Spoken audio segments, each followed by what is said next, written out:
Kama mnavyofahamu, kumekuwa na maombi mbalimbali ya mabadiliko ya taarifa ambayo yamewasilishwa kipindi kirefu, lakini hayakuweza kufanyiwa kwa kazi, na hivyo kuleta taharuki na malalamiko makubwa kwa wananchi, ambayo yamesoka kipindi kirefu, lakini hayakuweza kufanyiwa kazi kutokana na kutokizi matakwa na utaratibu uliokuwa unatumika hapo awali. Kati ya maombi ambayo hayakuweza kufanyiwa kazi ni watu waliotumia nyaraka za kugushi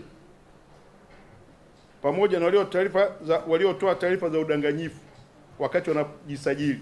Tumekuwa na hilo tatizo kubwa sana, malalamiko yamekuwa mengi na wengine wamefikia hatua kulalamika kwa viongozi wa juu, akijua kabisa kwamba makosa ameyafanya, lakini kwa kutafuta sympathy na huruma kwamba labda wakitoka kwa viongozi kule itatoka oda kwamba mbadilisheni. Na mwingine mmoja anaweza katoa mfano, ni raia mmoja aliandika kwa waziri, nafikiri fika kwa Mheshimiwa Rais, akilalamika NIDA Mwanza hawafanyi kazi, wanataka rushwa, nimehangaika, nimepeleka, lakini sikuja kufuatia na fomu yake, ana alama 60, raia wa Kenya na hakidhi vigezo. Kufuatia hali hiyo, serikali imetoa kibali maalum kwa ajili ya kushughulikia maombi hayo ya mabadiliko ya taarifa ambayo awali hayakuweza kufanyika kutokana na kukinzana na miongozo inayosimamia mabadiliko ya taarifa. Kibali hiki maalum kimetolewa kwa kipindi cha mwaka mmoja kuanzia Oktoba 25. Ilikuwa kwamba tutoe tangazo hili kuanzia Oktoba 25, lakini kutokana na shughuli za uchaguzi tulisitisha kwanza mpaka tumalize shughuli hizi ili watu tutulie na kuweza kuconcentrate. Na zoezi hili litafungwa baada ya muda kuisha. Kibali hiki kinahusu na kina nani? Tulikuwa na waathirika wa vyeti vya kugushi waliofukuzwa katika ajira za serikali kutokana na kutumia vyeti vya shule vya kugushi ambavyo pia walitumia vyeti hivyo kujisajili NIDA. Kuna watu ambao nakumbuka serikali awamu ya 5 kuna watu zaidi ya 18,000 ambao walifukuzwa kazi kwa kutumia majina ya bandia lakini vyeti vya watu. Lakini ukiangalia kama mtu amesomea cheti hicho, kwa hiyo serikali iliondoa. Sasa unakuta mtu alikuwa anaitwa ametumia cheti cha James Kaji, lakini jina lake halisi ni John Mayunga. Sasa katika huko kwenye kitambulisho tayari kumbe James Kaji tayari ameshasajiliwa. Kwa hiyo mtu anakuja anajikuta anakosa huduma kwa sababu tayari jina linalotumia cheti cha mtu ndio mtu ameshasajili, alitumia cheti cha kuzaliwa. Kwa hiyo matokeo yake umekuwa hengi wanakosa huduma muhimu. Kutokana na hilo, Mheshimiwa Rais pamoja na viongozi, waziri na wizara wamekaa kao na kuona kwamba kuwe na hiyo huruma ya kwamba tuwarudishie majina. Kwa hiyo tutamrudishia kwa jina lake halisi, lakini akitoa vielezo nitaeleza huku mbele. Kwa hiyo huruma imetolewa na imetoa kibali hicho kwa mwaka mmoja. Hao ni namba moja, lakini kuna watu waliotumia majina ya watu wengine kupata vyeti vya elimu. Nafikiri naeleka ndugu zangu waandishi. Kwa hiyo na wenyewe hawa unakuta jina lake ni John Mayunga, lakini ametumia vyeti vya Hamadi Athmani. Toka darasa lako amesoma mpaka na PhD kwa kutumia Hamadi Athmani. Ukiangalia tu na kuhakikisha kweli alitumia tu kile cheti, lakini na amesoma kweli na kwenye vyuo ameattend. Kwa hiyo na wenyewe hawa kuna ile amnesty imetoka kwa ajili ya kubadilisha hayo majina, na hii kama nilivyoeleza kwamba itakuwa ni kwa mwaka mmoja. Lakini pia kuna watu waliotoa taarifa za uongo na udanganyifu katika usajili. Na wengine pia raia wa Tanzania walisajili kama wakimbizi. Kuna watu wengine walikuwa na strawaway wanaenda nchi fulani ajipanga kama mkimbizi apate labda nani, lakini anakuja kukosa anajitoa majina tofauti kula na tunampa kitambulisho cha ukimbizi lakini kumbe ni Mtanzania. Na wenyewe hawa pia wamepewa, serikali imetoa hiyo huruma kwa ajili ya kuja kurekebisha details kwenye vitambulisho vya NIDA ili waweze kupata huduma zinazostahili.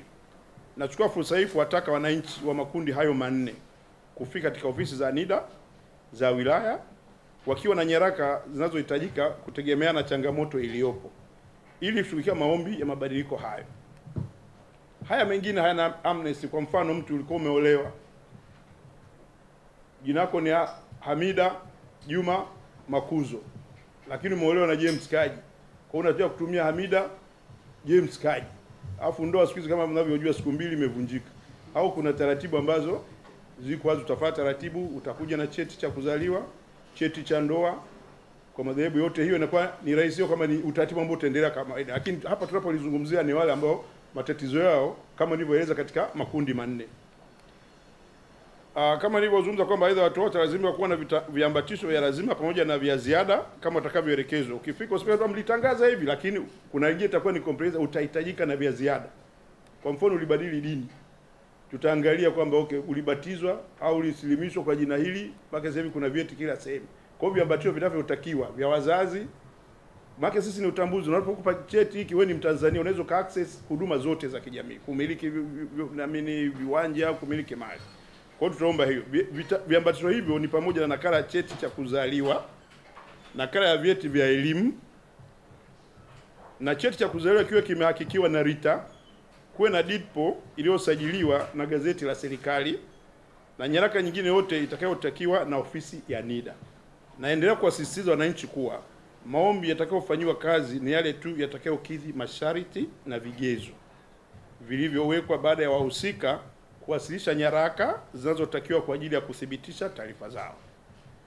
Na kwa kuwa kibali hiki kimetolewa kwa muda maalum, yani kipindi cha mwaka mmoja, ni wale wote ndugu zangu kwenye changamoto na taarifa hizo kujitokeza na kwenda kwenye ofisi za NIDA za wilaya. Sio je makao makuu, anzia wilayani. Niwaombe tena kusisitiza, makao makuu tutapokea taarifa zinazoanzia wilayani, wakiwa na viambatisho vinavyotakiwa ili kufanya marekebisho wanayohitaji kwa muda uliopangwa. Tuna tatizo sisi wa Tanzania, tule rush hao.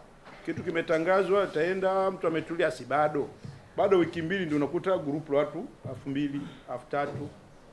Kwa kweli hatutakuwa na extension. Nafikiri mimi bahati nzuri huwa sirudi nyuma. Tulielezana na watu ambao hawajachukua kadi zao, tulisitisha kwa tokea tarehe 1 mwezi wa 5, na wengi walikosa huduma kwa sababu ifikie hatua Watanzania tuwe na nidhamu, tunapoambiwa kitu tufanye. Kuna kwenye hili kifika tarehe hiyo uje abadilishe watu. Sambamba na hilo, ni wakumbusha wananchi wote kutoa taarifa sahihi na za ukweli wanapokuja kujisajili NIDA. Tusifanye mchezo. Wengi mwagharimu, wengi walikuja wakijua kwamba kitambulisho cha taifa ni utani. Wengine waliandika majina ya ajabu, na wengine walifoji, na wengine wameenda kujisajili mara 2. Lakini sisi kutokana na utaalamu na system tuliokuwa nayo, ukishaweka fingerprints tu, ukirudi tutakukamata. Kuna wengine walikuwa ni wakimbizi, ametoka kule amechomoka kambini, tumemsajili kama mkimbizi, anakuja Tabora anapata kazi, au anakuja shambani Bagamoyo kwa mtu, anakuja kujisajili tena kama mimi Mtanzania. Na baadhi hata watendaji wamekuwa sio waaminifu, wanatoa mpaka wanapataje hata vyeti vya kuzaliwa, wanapata form watendaji wanaidhinishia, lakini ukija kwenye fingerprints tunakukamata. Na sasa hivi hatutakuwa na mtu aliyemtume. Tarajio ya NIDA kuwa wananchi watatumia fursa hii kufanya marekebisho kama haya ilivyoelekezwa kwenye kibali hiki.